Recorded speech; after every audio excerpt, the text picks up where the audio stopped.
সে সময় আমি যাদের নাম বলেছি তাদের নেতৃত্বদাতা মেজর মুস্তাফিজুর রহমানের ভাই কাজল, অস্ত্রধারী সন্ত্রাসী, যে ইতিপূর্বে স্থানীয় মঠপাটি দাখিল মাদ্রাসার শিক্ষক আবুল হোসেনকে মারপিট করে লাঞ্ছিত করে এবং তার নিকট থেকে চাঁদা দাবি করেন। তাছাড়া আলামিন মহিলা মাদ্রাসার ছাত্রী জলিল শেখের কন্যাকে মাদ্রাসায় ঢুকে এবং যাতায়াতের পথে ডিস্টার্ব করেছিল ওই কাজল এবং তার বাহিনী। ডিস্টার্বের প্রতিবাদ করায় সেদিন ওই কাজল এবং তার বাহিনী আলামিন মহিলা দাখিল মাদ্রাসার সুপার মাওলানা মজিদের উপরে আক্রমণ চালায়। মাওলানা মজিদ এ বিষয়ে মুস্তাফিজুর রহমান বকুলের ভাই কাজলের বিরুদ্ধে এবং তার সঙ্গীদের বিরুদ্ধে পাইকগাছা থানায় মামলা করে। শুধু এখানেই শেষ নয়, মুস্তাফিজুর রহমান বকুল যখন র্যাবে চাকরি করত ওই সময় র্যাবের পোশাক পরে চাঁদাবাজি করতে গিয়ে তারই সহোদর ছোট ভাই কাজল সাতক্ষীরায় ধরা পড়ে এবং জেল হাজত বাস করে। কিন্তু অত্যন্ত ক্ষমতাশীল এককালের শিবির নেতা, শিবিরের অস্ত্রধারী ক্যাডার এই মুস্তাফিজুর রহমান বকুল যখন খুলনা বিএল কলেজে পড়ালেখা করত তখন সে শিবিরের অস্ত্রধারী ক্যাডার হিসেবে পরিচিত ছিল এবং ওই সময় কথিত আছে, জনশ্রুতি রয়েছে, সে ছাত্র দলের নেতা আজাদকে হত্যা করেছিল। শুধু আজাদকে হত্যা করেনি, তার সম্পর্কে এলাকায় নিরপেক্ষ এবং সঠিক তদন্ত হলে দেখা যাবে যে সে কত কঠিন, কত নিষ্ঠুর, কত অত্যাচারী, কত হিংস্র প্রকৃতির ছেলে। এই কাজল, এই মুস্তাফিজুর রহমান বকুল, যে যার সাথে আমার বাপদাদাদের পৈতৃক শত্রুতা, জমাজমি নিয়ে বিরোধ, সে আজ আমাকে হত্যার জন্য নীল নকশা প্রস্তুত করছে। এলাকার উগ্র, চিন্তা ভাবনাহীন, উচ্ছৃঙ্খল, মাদকসেবী, অস্ত্রধারী যুবকদেরকে তার ভাইয়ের দিয়ে লেলিয়ে দেওয়া হয়েছে। আমার নামে মিথ্যা মামলা করে যখন আমরা পালিয়ে বেড়াচ্ছি তখন তারা আমার পৈতৃক ভিটাবাড়ি দখল করার জন্য, ভিটাবাড়ির গাছপালা কাটার জন্য ঘর বাড়িতে ভাঙচুর, হামলা চালিয়েছে এবং চালাচ্ছে।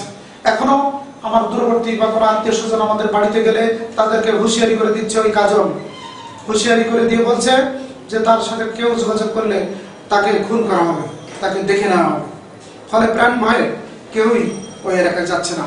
আমি বিভিন্ন সময় তারা যখন আমার বাড়িতে হামলা চালাচ্ছে, এরকম একের পর এক বিভিন্ন রকম কর্মকাণ্ড চালিয়ে যাচ্ছে, আমি পাইকগাছা থানার ওসিকে এ বিষয়ে খবর দিয়েছি।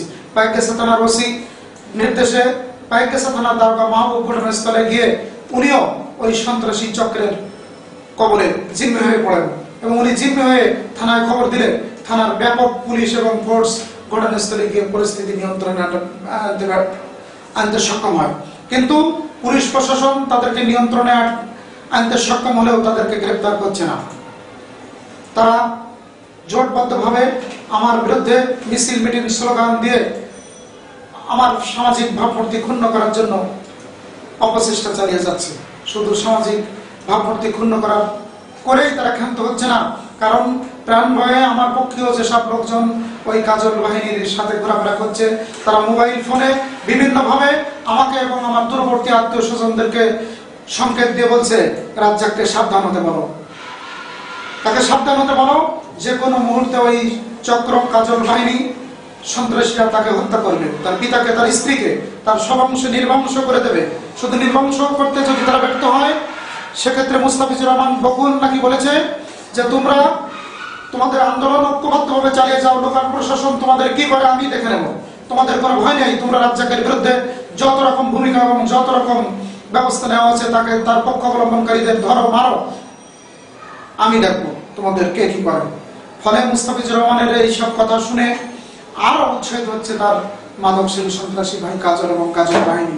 ওই বাহিনীর মধ্যে লুকিয়ে থাকা আমার যেসব নিকটতম লোকজন আছে, যারা মনে প্রাণে আমাকে ভালোবাসে, তারা আমাকে, আমার পিতাকে, সকলকে সতর্ক করে দিচ্ছে এবং বলছে, কাজল যদি তোমাদেরকে না পায়, তুমি যদি এইভাবে পালিয়ে বেড়াও, বকুল বলেছে, কাজল আমাদেরকে বলছে যে বকুল র্যাব খুলনা 6কে বা মিলিটারিকে বলে তোমাকে, তোমার বিরুদ্ধে তারা সাংবাদিক সম্মেলন করে এসপি খুলনার কাছে, ডিসি খুলনার কাছে, র্যাবের কাছে, ডিআইজির কাছে তোমার বিরুদ্ধে বিভিন্ন মিথ্যা তথ্য দাখিল করেছে। ওই সব তথ্য তদন্ত না করে শুধু ওই অভিযোগের ভিত্তিতে র্যাব বা ডিবি বা অন্য যে কোনো পুলিশ প্রশাসন তোমাকে গ্রেপ্তার করে ওই সব মামলার অভিযোগ এনে তোমাকে ক্রস ফায়ার দিয়ে হত্যা করবে, তোমাকে হত্যা করবে এবং তোমার স্ত্রী পুত্র এবং তোমার পৈতৃক ভিটাবাড়ি তছনছ করে ছেড়ে দেবে। তুমি সাবধান হয়ে যাও। আমি যতবার এসব কথা শুনছি ততবার হতবাক হচ্ছি। আমি স্থানীয় উপজেলা চেয়ারম্যান, স্থানীয় সংসদ সদস্য, ওসি পাইকগাছা, এসপি দাগব সার্কেলকে আমি এই বিষয়টি অবগত করেছি।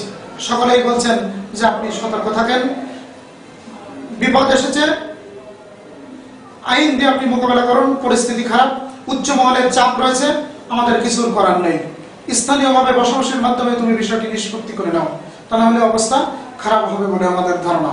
তাহলে আমার প্রশ্ন, যে পুলিশ প্রশাসনের কাছে, যে জনপ্রতিনিধিদের কাছে আমি আমার অধিকার রক্ষায় আমি শান্তিপূর্ণভাবে বসবাসের সুযোগ, আহ্বান, আবেদন জানাবো, যাদের কাছে আমি ন্যায় বিচার চাইব, তারাই জানার পরেও তারাই অসহায়ত্ব বোধ করছে বলে আমি মনে করছি। তা না হলে তারা কেন জানার পরেও, আমার মৌখিক বা লিখিত অভিযোগের পরেও কেন তারা এই মাদক সেবী শৃঙ্খল বাহিনীকে গ্রেপ্তার করছে না, তাদেরকে দমিয়ে রাখছে না?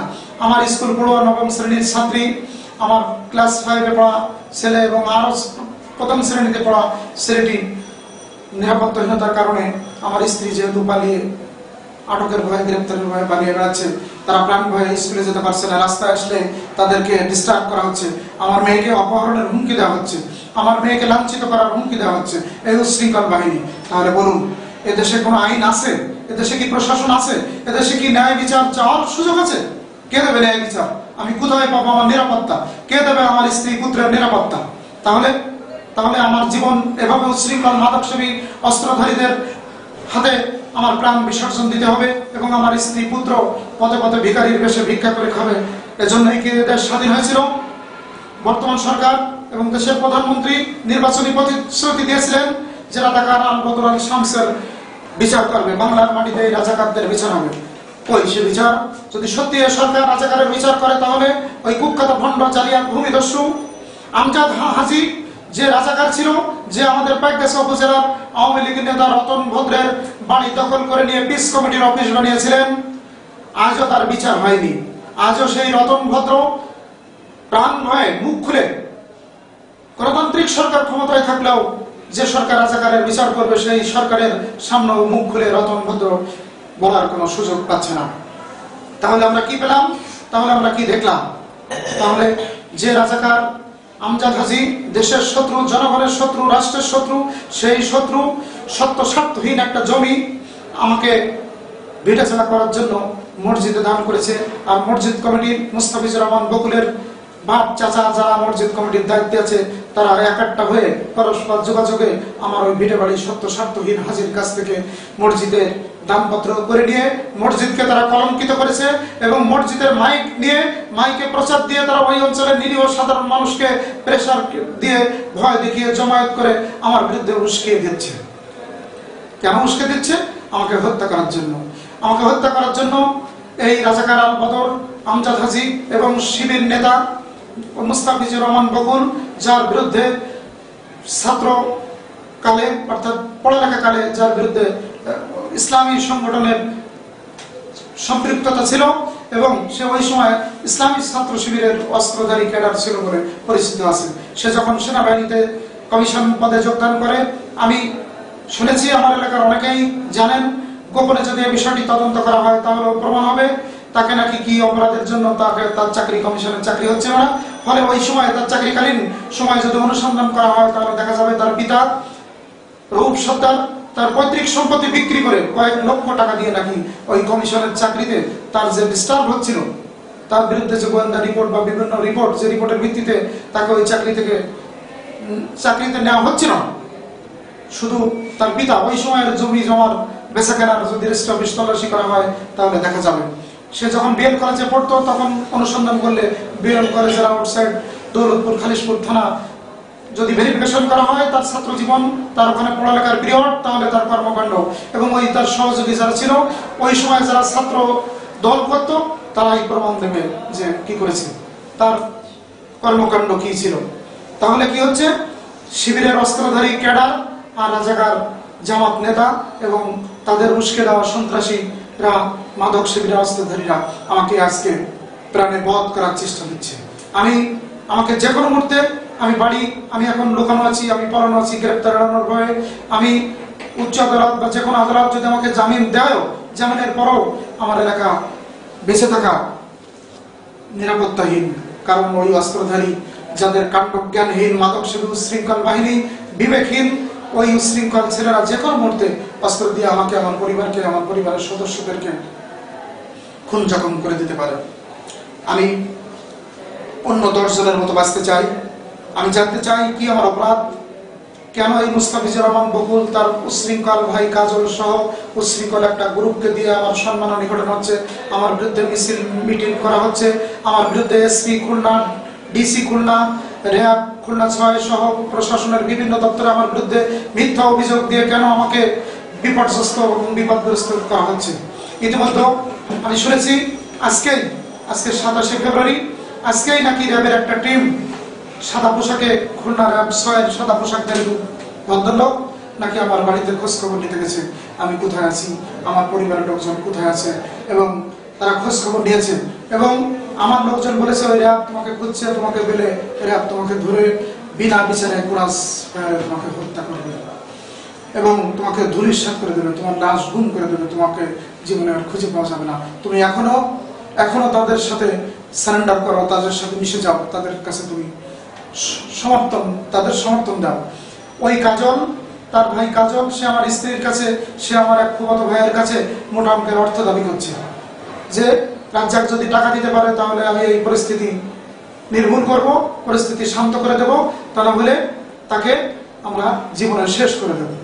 তাহলে কি হচ্ছে, আমি একজন মানবাধিকার কর্মী, আমি একজন সাংবাদিক, আমি অন্যায়ের বিরুদ্ধে প্রতিবাদ করতে গিয়ে আমি সামাজিক নিরীহ সাধারণ মানুষের পক্ষে কাজ করতে গিয়ে আমাকে তারা সন্ত্রাসী বলে বিভিন্ন দপ্তরে অভিযোগ দাখিল করেছে।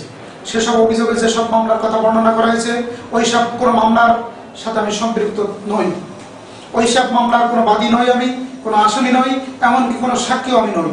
যারা আমার বিরুদ্ধে এই আন্দোলন সংগ্রাম করছে, যারা আমার বিরুদ্ধে, যাদেরকে লেলিয়ে দেওয়া হয়েছে, তাদের বিরুদ্ধে ওই অভিযোগগুলো রয়েছে।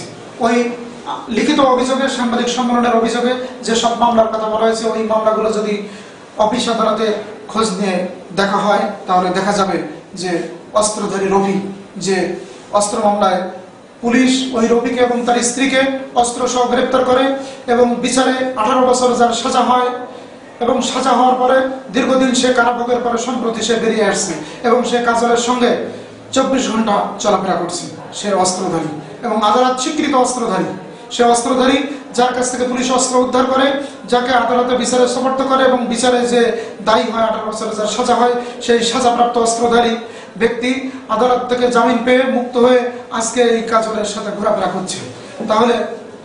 তাহলে পরিস্থিতিটা কোথায় যাচ্ছে? আমি সমাজ, প্রশাসন, বিশেষ করে প্রধানমন্ত্রী, স্বরাষ্ট্রমন্ত্রী, আইজি, ডিআইজি খুলনা এবং এসপি খুলনা, ডিসি খুলনা সহ পুলিশ প্রশাসন, আইন শৃঙ্খলা রক্ষাকারী বাহিনীর কাছে আকুল আবেদন জানাবো। আমি খোদাকে হাজির নাজির রেখে কসম দিয়ে বলছি, আমার বিরুদ্ধে যেসব অভিযোগ করা হচ্ছে একটি অভিযোগও সত্য নয়। যদি একটি অভিযোগই সত্য হয় তাহলে দেশের প্রচারিত আইনে আমি সাজা নিতে বাধ্য, কিন্তু আমাকে অযথা মিথ্যা মামলা, হামলা এবং অস্ত্র দিয়ে প্রতিক্ষণে আমাকে এবং আমার পরিবারজনদেরকে খুন করার জন্য পায়তারা চালানো হচ্ছে। আমি বিচার চাই, নিরাপত্তা চাই। বর্তমান গণতান্ত্রিক সরকারের কাছে অন্য 10 জনের মতো আমিও বাঁচতে চাই, আমার নিরাপত্তা চাই। আমি কি নিরাপত্তা পাবো না? আমি কি ন্যায় বিচার পাবো না? যদি আমি ন্যায় বিচার, নিরাপত্তা পাই তাহলে আসুন আমাকে নিরাপত্তা দেওয়া হোক। আমার ছেলে মেয়ে, স্ত্রী, পরিবার যাতে শান্তিতে বসবাস করতে পারে, পড়ালেখা করতে পারে, সে পথ সৃষ্টির জন্য আমি